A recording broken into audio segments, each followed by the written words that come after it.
então a continuação da nossa aula.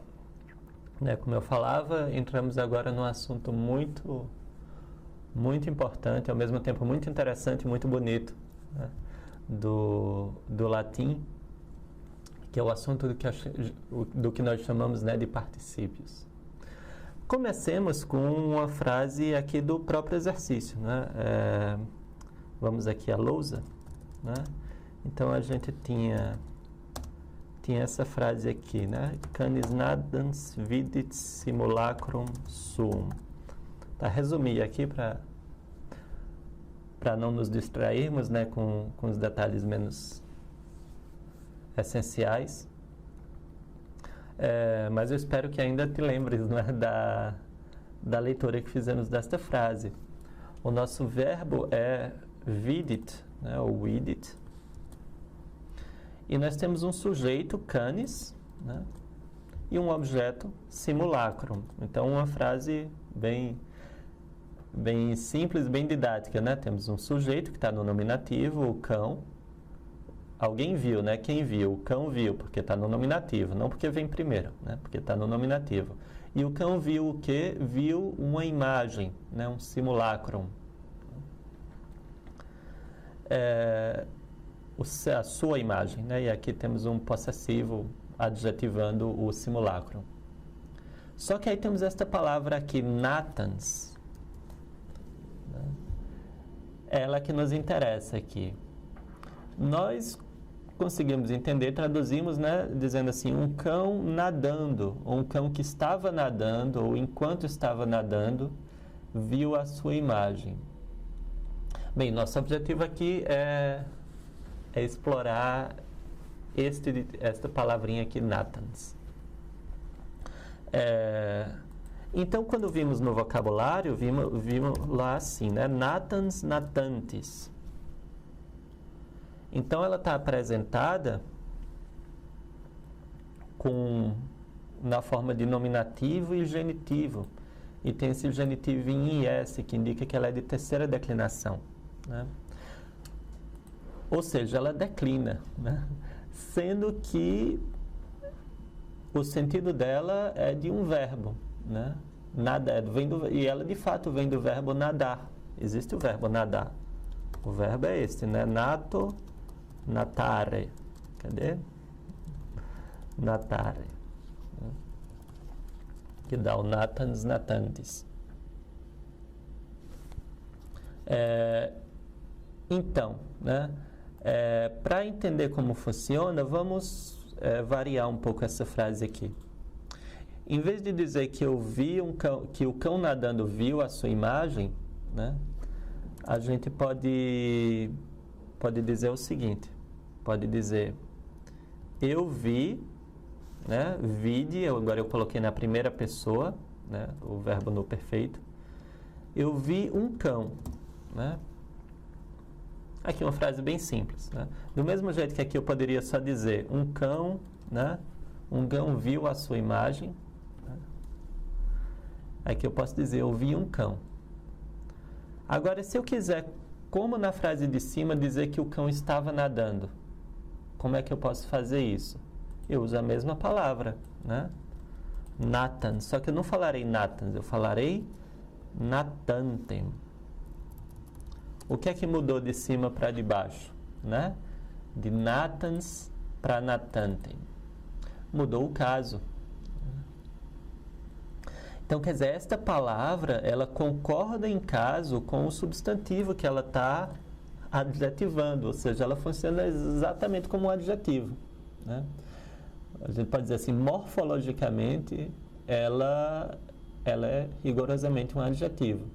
Ela declina como os adjetivos e ela tem gênero, número e caso, né? A declinação, como eu apontava, né, é a terceira declinação, né? Tem esse genitivo em IS e quem já está acostumado com a tabela talvez lembre, né, que esse EM é o acusativo justamente da terceira declinação. Só para relembrarmos, vamos aqui aproveitar essas notas, né? Tem aqui uma tabela aqui na lousa para vós, né? Com a declinação dessa palavra Nathans, uma declinação de adjetivo, né? Não tem nada de especial aqui, então eu coloquei só para ficar bem explícito, mas nós temos aqui o nominativo, né? Que é igual tanto no masculino, quanto no feminino, quanto no neutro, então não muda a declinação, né? E o genitivo é natantes, e as terminações são as terminações normais que vós já conheceis, né, da tabela, lá para a terceira declinação, né?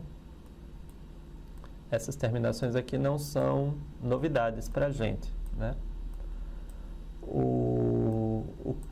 E aí o neutro ele só é diferente por quê? Por causa do acusativo, né? O nominativo plural, porque está na tabela lá, né, que o nominativo plural do neutro é com A. E o acusativo neutro, né, é sempre igual ao nominativo. Mas está aí só para a gente ganhar uma familiaridade com a palavra, né, os sons dela, né? Nathans indica aquele que está nadando. Natantem também indica aquele que está nadando, mas agora no acusativo, quando ele é o objeto do verbo principal, né? Natantes é aquele que está nadando, mas agora no genitivo, né? Se eu quisesse dizer, né, a carne do cão que está nadando, caro canis natantes, né? E a carne parece que é a carne dele mesmo, né, digamos, ou a boca do cão que estava nadando, né? E aí eu vou ter uma forma no dativo, no ablativo, etc., né?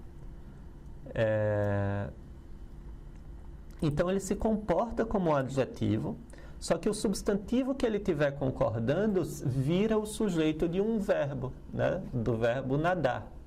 Então você consegue ter duas informações, dois verbos, né, na frase, um que é o verbo principal mesmo, que é o verbo que está conjugado, que tem pessoa e número, né? Vide é um verbo que está o quê? Está na primeira pessoa do singular, né? Porque o sujeito é da primeira pessoa do singular. Eu vi.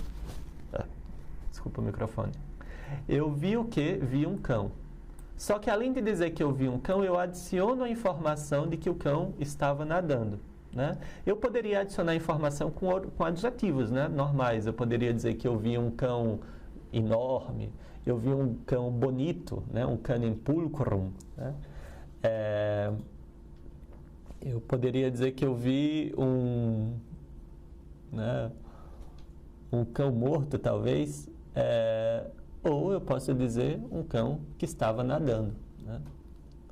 A diferença é que é uma informação verbal, né, sobre o cão, mas que do ponto de vista sintático, enfim, ele concorda com o cão exatamente como um adjetivo. Isso dá um poder expressivo enorme ao latim, né? Nós já saboreamos isso nesta própria fábula, né? Porque a gente dizia lá, né, o cão foi um dos recursos, né, dos vários recursos que o latim tem, que o fabulista, no caso o nosso Fedro, né, usou para fazer uma narrativa bem sucinta, bem elegante, né? Tem um período que é a introdução, um que é o clímax e um que é a conclusão, e mais a moral lá em cima. Mas para sentirmos bem, né, este poder que o particípio nos dá em latim, façamos uma brincadeira aqui. A gente começou com um exemplo da literatura, mas vamos fazer uns exemplos mais artificiais. Antes, só para dar alguns exemplos, né, só para ficar bem familiar o som, né, do particípio, vou dar alguns que, inclusive, nós já vimos, né? Ó, putans, putantes, aparece na mesma fábula, né? O putans. Putans indica aquele que está pensando, que tem algo em mente, né? Que vem do verbo putare, né? Tem o verbo putare e dá o particípio putans.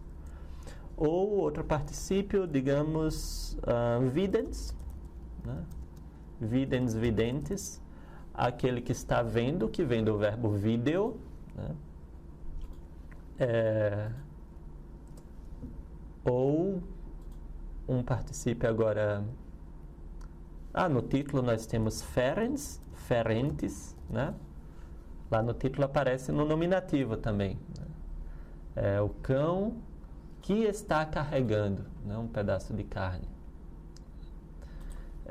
Ou para dar um exemplo de um verbo de quarta declinação, tem o verbo audire, daria o particípio audiens, né? Audientes.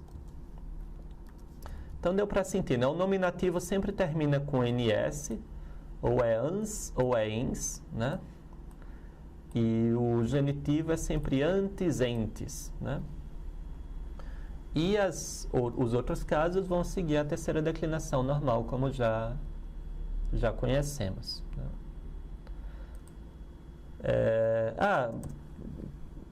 Um pouco de vocabulário, vamos colocar aqui para as nossas frases. Então, o verbo cano, canere, né? Vamos fazer um exercício, né? Como vê, de todo verbo você pode construir um particípio, né? Assim como estudávamos com os adjetivos, né? Que os adjetivos têm os seus comparativos. Agora estamos vendo os verbos, eles podem formar os seus particípios. Qual seria o particípio desse verbo? Cano, canere, né? Significa em latim cantar, né? O particípio vai ser canens, né? Não canis, que é o cão. Canes, canentes. Canens indica aquele que está cantando, né?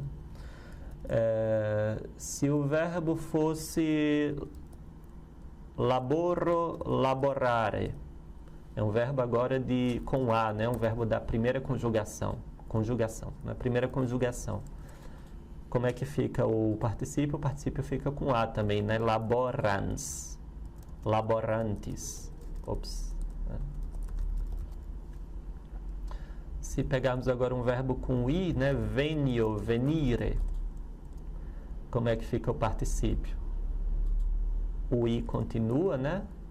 E aí você fica com ENS. Veniens, venientes. Laboro, né? Significa trabalhar, né? E venio, o verbo vir, né? Tá, só para ficar bem registrado no ouvido, né? O que é esse particípio. Feito isso, vamos às nossas brincadeiras aqui.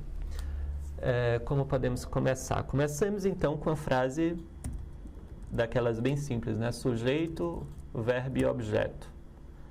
Mater filiam salutat. O verbo é salutat, então alguém está saudando alguém. E como é que a gente sabe quem está saudando? Sabe pela palavra que está no nominativo. Aqui é a mater, né? E filiam, com esse Mzinho aqui, está no acusativo. Então, a mãe saúda a filha. Está aqui na ordem que é típica do latim, nominativo, o acusativo e o verbo. Então, está muito bem. Essa parte aqui já estamos craques. A pergunta agora fica... Não é a pergunta, né? A brincadeira agora é... Digamos que eu quero adicionar uma informação a essa frase sobre a filha, né? Eu poderia dizer que a filha é bonita, que a filha é pequena, enfim, que a filha está feliz, que a filha é alegre. Mas agora eu quero dizer que a filha está cantando, né? Cantando. Então, como é que eu faço isso, né? Eu vou usar o particípio do verbo cantar, né? Então, eu vou dizer mater filiam salutat canentem, né? Canentem, eu usei esse particípio aqui, ó, né? Canens, canentes. O radical, lembra que a gente tira o radical do genitivo, né? Então, o nominativo só serve para o nominativo mesmo, e o vocativo, né? Etc. Mas o radical, para conjugar, para declinar a palavra, vem daqui, né? Do genitivo. Você tira o IS, que é a terminação do genitivo, e o que sobrar é o nosso radical, canent. E eu fiz a mesma coisa, né? Canentem, o EM de acusativo. Parecido com natantem, que eu botei lá em cima para o cão, né? Então, olha que interessante, né? Com uma palavra só eu consigo dizer, ó, a mãe saúda a filha e a filha estava cantando, né? A filha que estava cantando, a gente pode traduzir assim. O que aconteceria se em vez de canentem, vou até deixar aqui copiado, eu tivesse escrito canens, né? Agora, mater filiam salutat canens. Eu mudei o particípio do acusativo para o nominativo, né? Então, quer dizer que ele não está mais concordando com a filha, né? Ele está concordando com a mãe. Então, quem é canentem aqui em cima? É a filha. Apesar das palavras estarem separadas, a gente sabe pelo caso, né? E aqui embaixo a mesma coisa. Quem é canens agora é a mãe, porque é a mãe que está no nominativo concordando com canens também no nominativo. Então, a mãe continua saudando a filha, né? Mas agora quem está cantando é a mãe. A gente pode traduzir o quê? A mãe, enquanto estava cantando, saúda a filha. Podemos dizer, a mãe saúda a filha cantando, né? Apesar do que no português isso pode ter uma conotação, né, de que... Enfim, uma ligeira conotação diferente. Mas no latim é bem simples, né? Não tem muito mistério, não tem muita...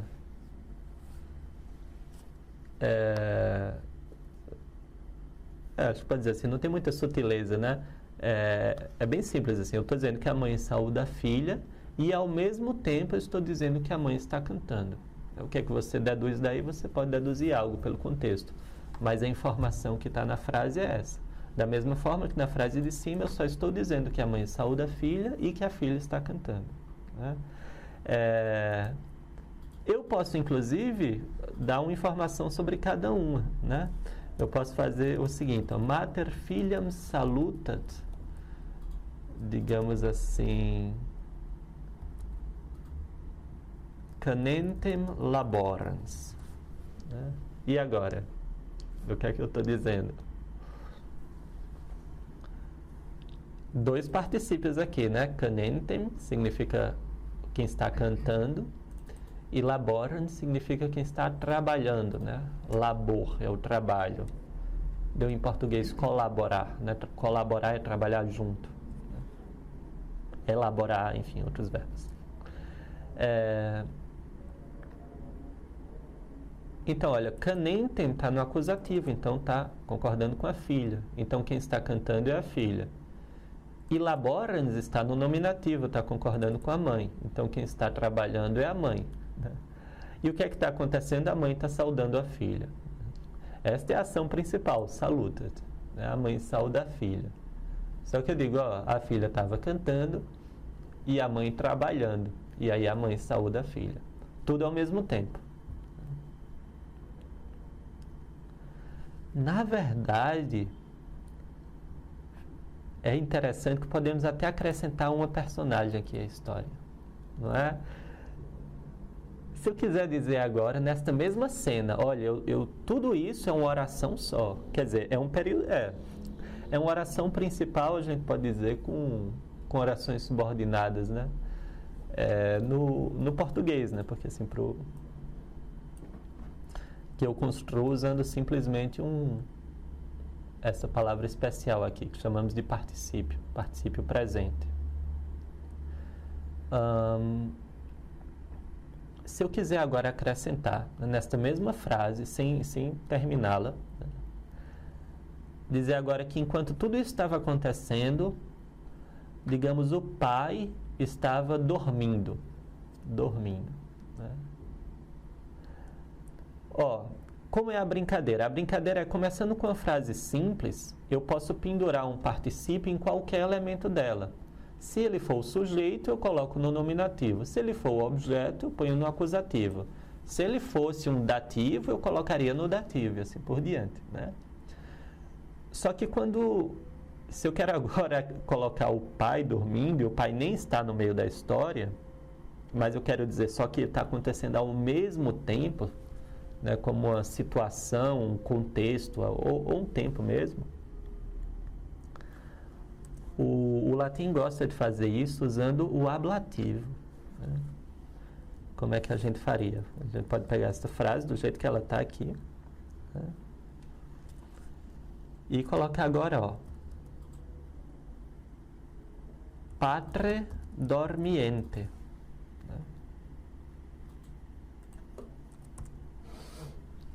Mater filiam salutat canentem laborans patre dormiente. O que é que eu fiz aqui? Eu coloquei pai, uma palavra de terceira declinação, né? Concordando com dormiente, que é o particípio do verbo dormir, né? E coloquei tudo no ablativo, né? Pode ser visto como um ablativo de tempo, né? É uma interpretação, dependendo do contexto, às vezes até um ablativo de instrumento, não é o caso, né? Mas essa brincadeira o latim gosta de fazer, né? Vamos colocar essa frase aqui em ordem, talvez para nos orientarmos, né? Então, laborans está no nominativo, está concordando com a mãe, né? A mãe saúda, coloquemos como no português, né? O verbo depois do sujeito. A mãe está trabalhando, a filha está cantando e a mãe saúda a filha, né? Então, a mãe, enquanto está trabalhando, né? Ou a mãe trabalhando, saúda a filha que está cantando, né? Enquanto o pai está dormindo, né? Patre dormiente. Isso aqui, só por curiosidade, né? É uma construção que em latim chama ablativo absoluto, né? Absoluto, né? Solvere do latim é soltar, né? Então o absoluto é o que está solto, porque a mãe é o sujeito do verbo, a filha é o objeto do verbo, e o pai, a princípio, ele não estava na história, né? Então ele está separado dos elementos essenciais da oração, digamos assim. E aí você usa o ablativo para isso. O que, né, faz um certo sentido, que às vezes parece com ablativo ou de lugar ou de instrumento, né? Chama ablativo absoluto. Mas bem, o nosso interesse principal é isso, né? Esse de entender os particípios, né? E aí nós começamos a contemplar a magia deles aqui, né? Com essa brincadeira, vendo que a partir de uma frase simples, aliás, não é, a coisa é a partir de qualquer frase, né? Que poderia ser até mais complicada, você pode pegar qualquer substantivo dela, né? Pode ser lá o sujeito, pode ser o objeto, pode ser um genitivo que esteja no meio da oração, né? Um vocativo, né? E você acrescenta uma informação verbal sobre ele, usando o particípio. E qual é a regra, né? O particípio, assim como o adjetivo, vai concordar em gênero, número e caso.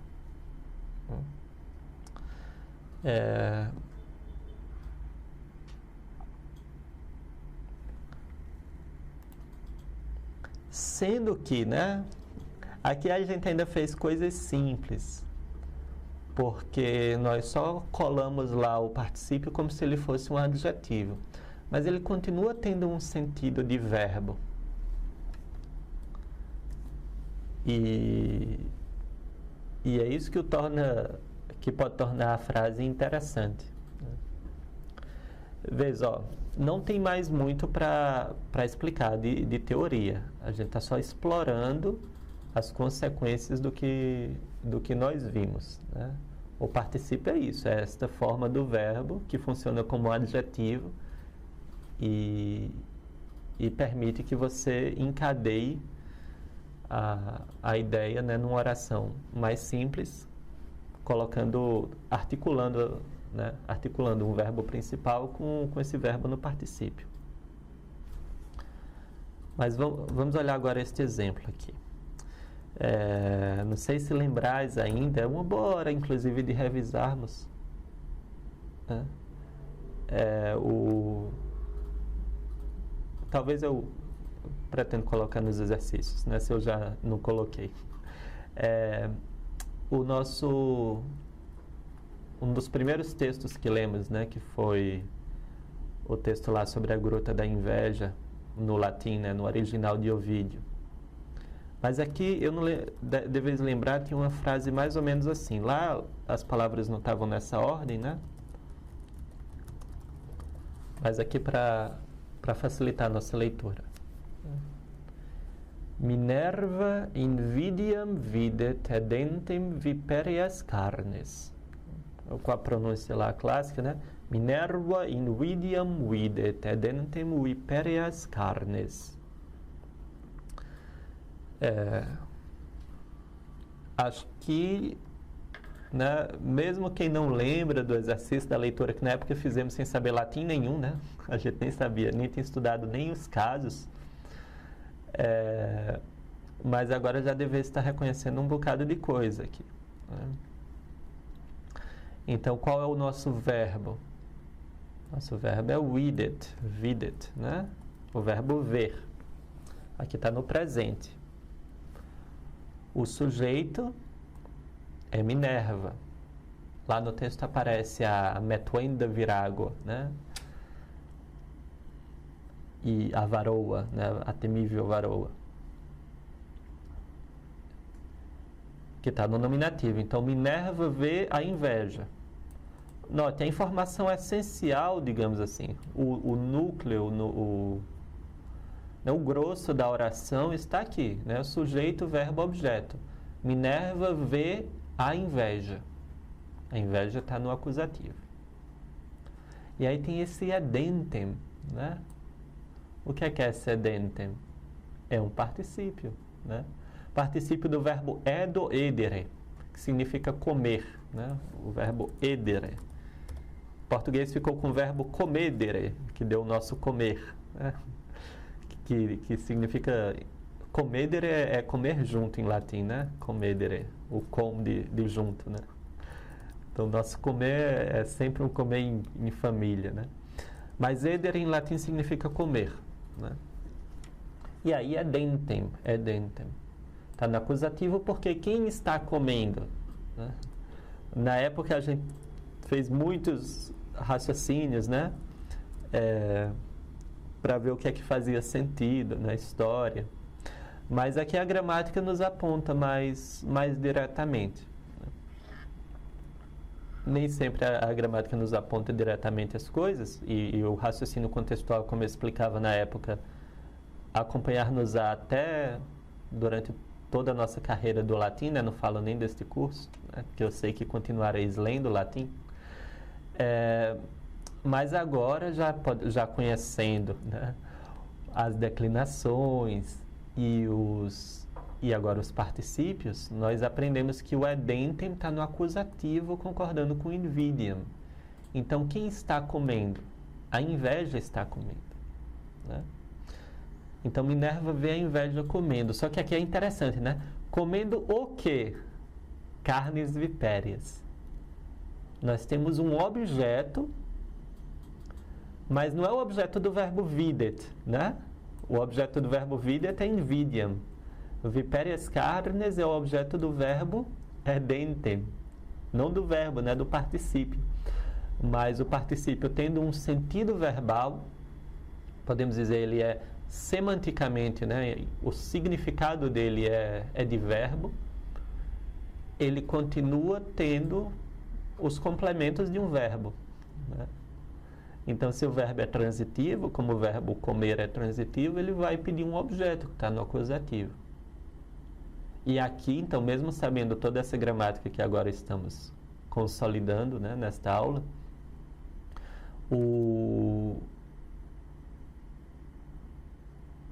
note como ainda precisamos raciocinar algumas coisas, né, porque acabamos ficando com vários acusativos, né?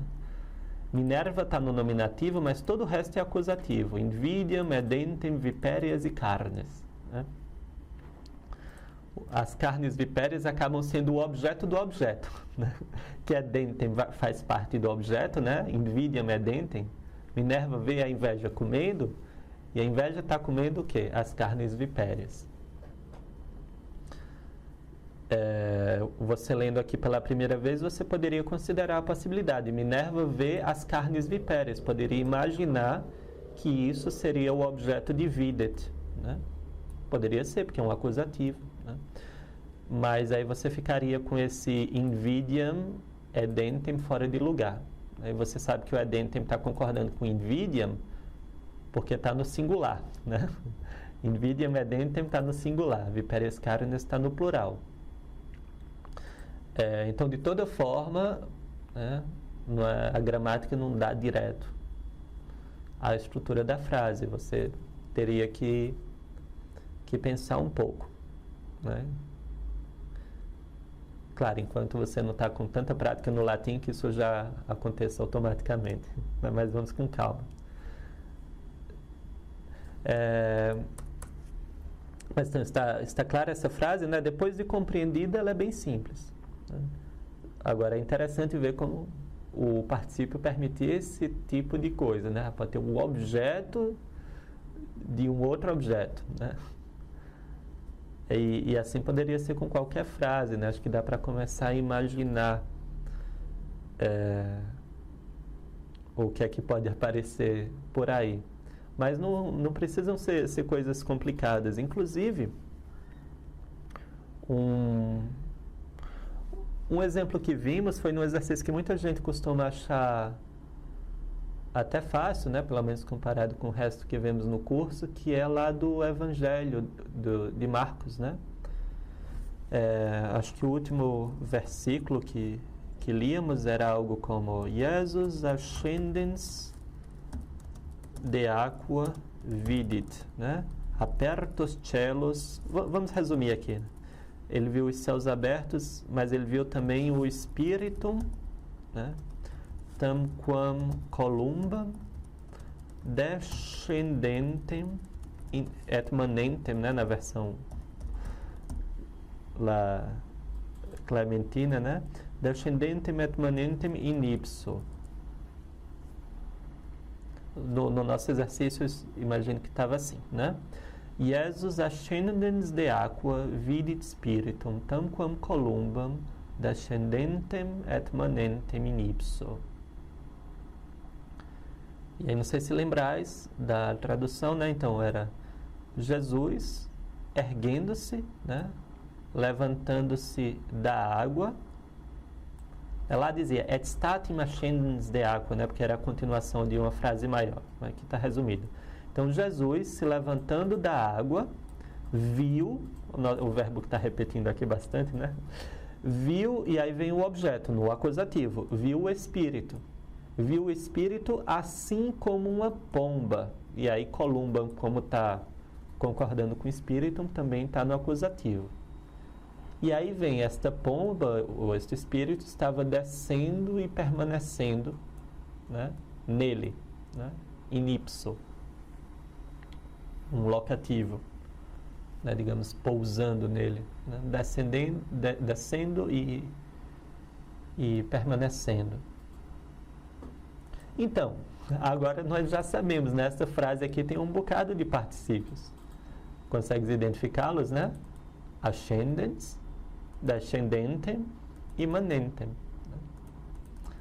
A frase está na ordem direta, então exige menos esforço de você calcular, né, qual particípio está concordando com quem, né? Mas é isso, se nós resumirmos essa frase aqui, se nós tirarmos os particípios,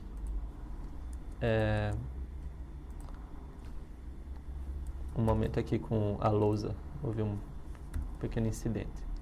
Então, eu falava, se nós formos simplificar esta frase, né, o nosso verbo é vidit, né? Então, quem viu? Jesus viu. E Jesus viu o quê? Viu o Espírito, né? Podemos até dizer assim, viu o Espírito assim como uma pomba, né? A frase resumida é isso. Jesus vidit spiritum tamquam columbam.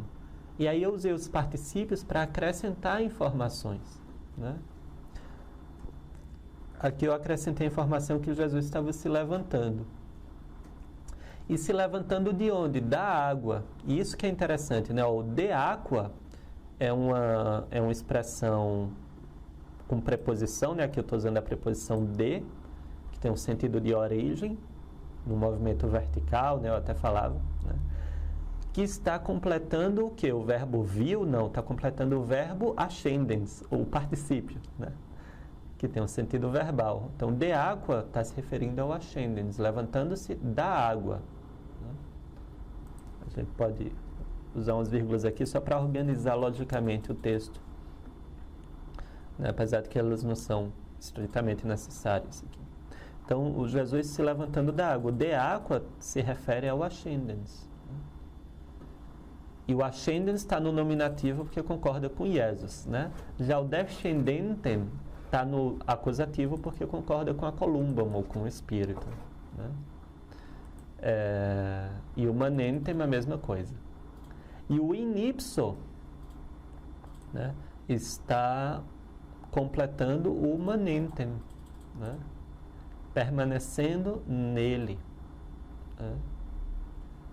Que interessante, né? Então, da mesma forma, aqui em cima nós vimos um exemplo com um objeto do particípio e aqui nós estamos vendo exemplos de um ablativo de lugar, né?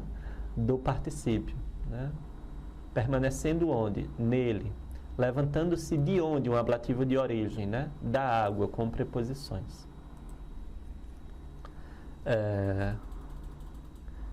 E é isto, né? De resto, as coisas que acontecem com particípio acontecem com adjetivos também. Então, por exemplo, adjetivos também podem ser usados como substantivo, né? Então, você pode ter, por exemplo, peritos, indica alguém que que tem experiência, que é experiente, um especialista, né? Pode ser usado como o substantivo, né? O especialista.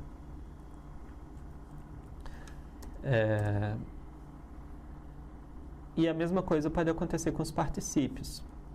Vamos pegar aqui mais um exemplo. Pater dabit bona petentibus se. Pronto, esse é um bom exemplo, porque temos dois adjetivos aí funcionando como substantivos. Vamos analisar essa frase aqui com calma. Só deixando claro, assim, o assunto desta aula é o mesmo, né?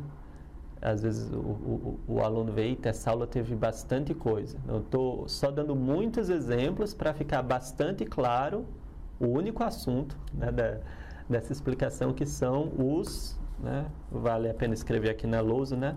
É o que a gente chama em latim de particípio presente. Aí, por favor, quem estudou português, não deixe o particípio do português confundir, né? Porque, a princípio, não tem nada a ver, né? Existe um motivo para o particípio do português ser chamado de particípio, né? Nós podemos ver isso depois, mas a minha sugestão é para não se confundir. Esquece o particípio do português, né? Deixa ele de lado, não tem nada a ver, faz de conta que ele não tem nada a ver com o latim. E estuda o do latim, que o do latim é bem simples, né? E entenderás o do latim sem problemas. Mas o nome disso em latim é particípio presente. Por que particípio presente? Porque existem outros particípios, né? Mas bem, sigamos aqui com o nosso exemplo, sempre com o objetivo de tornar mais e mais claro aqui. Pater dabit bona petentibus se. Todo mundo lembra o que é pater, né? É pai. Dabit significa dará. Esse bi aqui é futuro, né? O pai dará. Dará o quê? Coisas boas àqueles que lhe pedem, né? Então, o que é esse bona? Bona vem do adjetivo, né? Bonus, bona, bonum. Bonus, bona, bonum. Significa bom, né? Nós estamos acostumados. Então, esse adjetivo aqui é fácil. Né? E ele está em que caso aqui, esse bona? Né? Ele é feminino? Não, porque ele não está no nominativo. O nosso sujeito é pater. Né? Pater está no nominativo. Este bona, então, é um neutro plural. Né? Pode conferir lá na segunda declinação. Na verdade, em todas, né? O neutro plural é caracterizado por essa letra A. Então, ele está aqui no acusativo. Acusativo, neutro plural. O nosso sujeito é pater, nominativo, então bona só pode ser o acusativo. E esse petentibus, né? Esse ibus, é o dativo plural. Poderia ser um dativo ou um ablativo, mas nós vemos aqui que o verbo é dar, né? Então o verbo está pedindo um dativo, bem claramente. Então nós temos aqui o nosso sujeito, o nosso objeto e o nosso dativo, petentibus, né? O objeto é só um adjetivo, né? Isso que eu ia explicar. Porque um adjetivo está usando no neutro, né? E então, quando o latim usa um adjetivo assim no neutro, sem concordar com ninguém, você traduz assim como coisa boa, né? Aqui está no plural, então coisas boas. O português tem um substantivo bens, né? A gente pode traduzir assim, né? Dará bens. Mas a tradução mais sistemática do latim é esse, né? Dará coisas boas. E aí eu posso fazer isso com qualquer adjetivo. Se o adjetivo fosse bonito, eu coloco ele no neutro e agora ele significa coisa bonita, né? Se o adjetivo for mal, eu coloco no neutro, ele significa coisa má. Lá no final do Pai Nosso nós dizemos libera-nos amá-lo, malo, né? Malo é o adjetivo, né? Malus, mala, malo, que está usado aí no neutro, aí ele funciona como se fosse um substantivo. Isso quando está se referindo a coisas inanimadas, né? Quando está se referindo a pessoas, aí você vai usar no masculino. Mas é isso, né? Então, o Pai dará coisas boas aos petentibus. O que é esse petentibus? É isso que é interessante aqui para a nossa aula.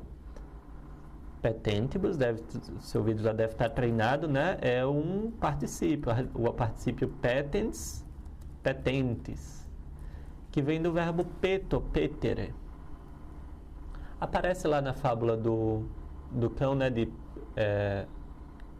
petit, né? Que é ir buscar, ir atrás de alguma coisa. Mas aqui nesse latim tem um sentido que nós estamos acostumados de pedir, né? Aqueles que pedirem, né? Então é isso, petens indica aquele que está pedindo, né? E petentibus, então, está no dativo, então eu estou me referindo às pessoas que estão pedindo, né? Então o Pai dará coisas boas àqueles, né, que estiverem pedindo, àqueles que lhe pedirem. E aí o ser funciona como objeto de petentibus. Aqui, este verbo aqui usa um acusativo, né? No português, nós usamos aqueles que lhe pedirem, não é acusativo, é dativo. Mas esse ser acaba sendo o objeto de petentibus, retomando, né, o Pai, né? Aqueles que pedirem ao Pai, né? Aqueles que pedirem ao Pai. Mas está aí, né? Só para dizer, o particípio usado como um substantivo, né? É bem normal.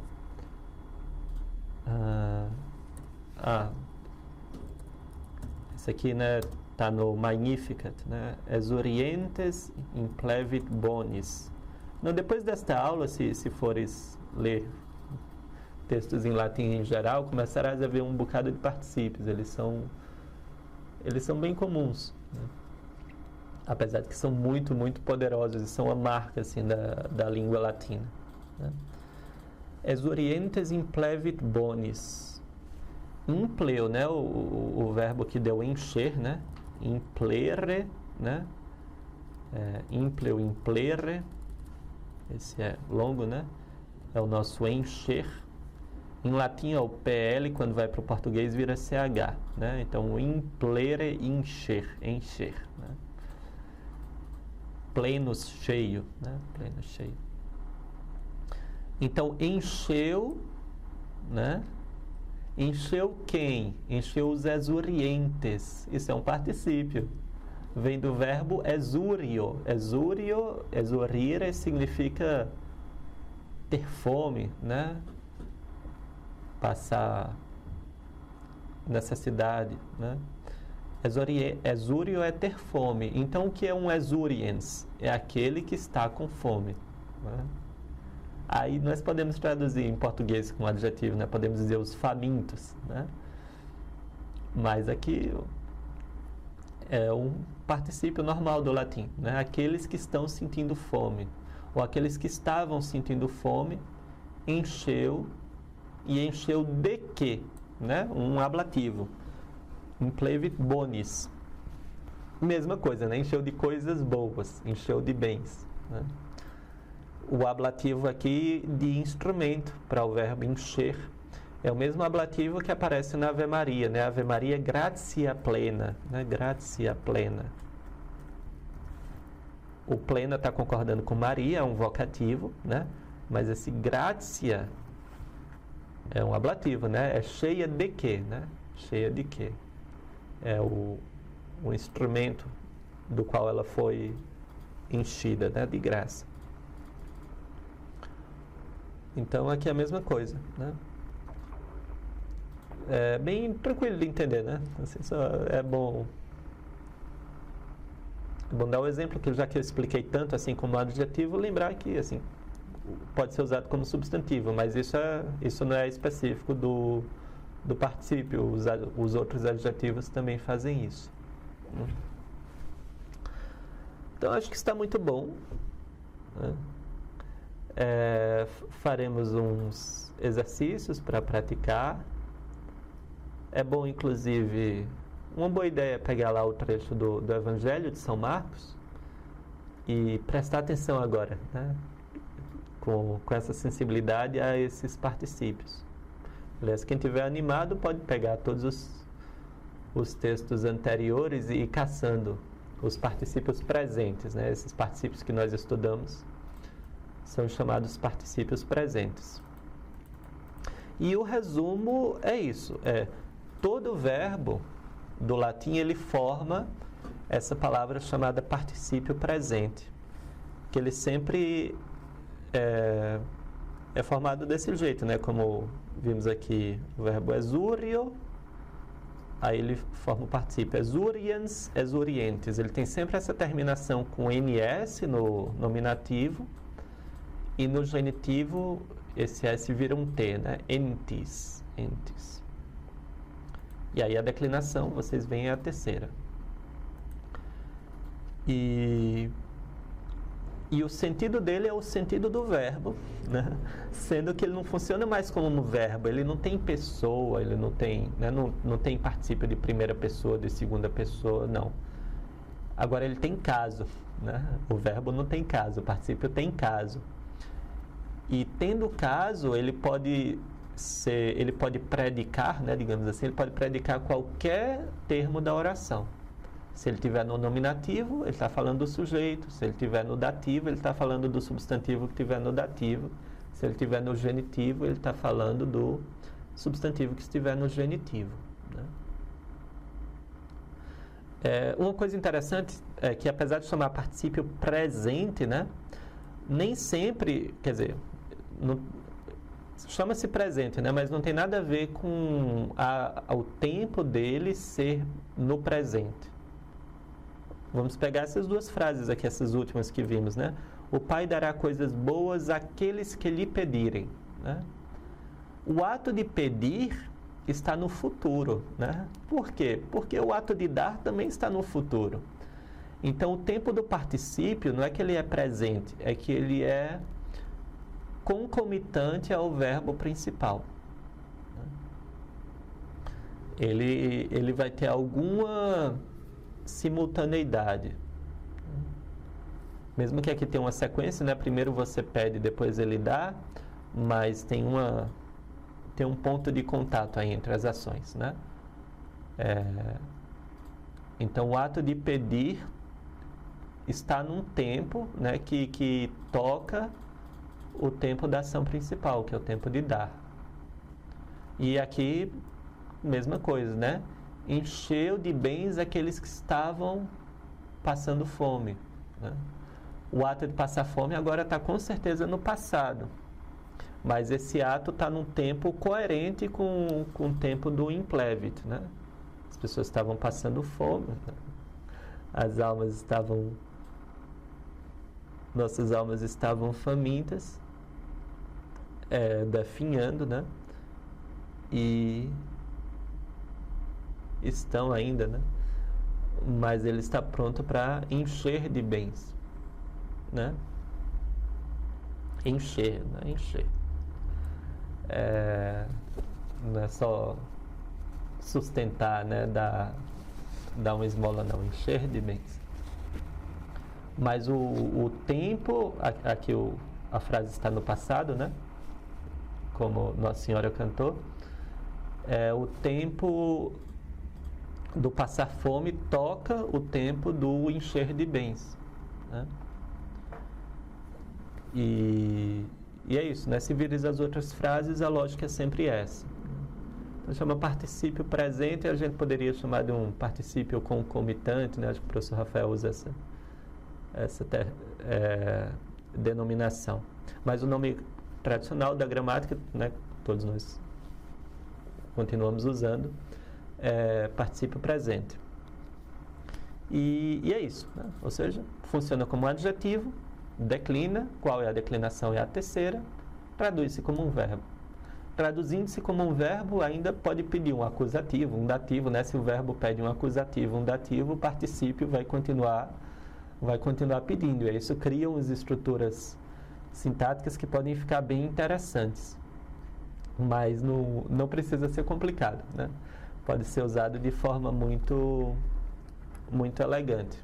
Tanto que nós já encontramos e daremos uma revisada nisso agora. Então, obrigado, né, por ter acompanhado o curso até aqui.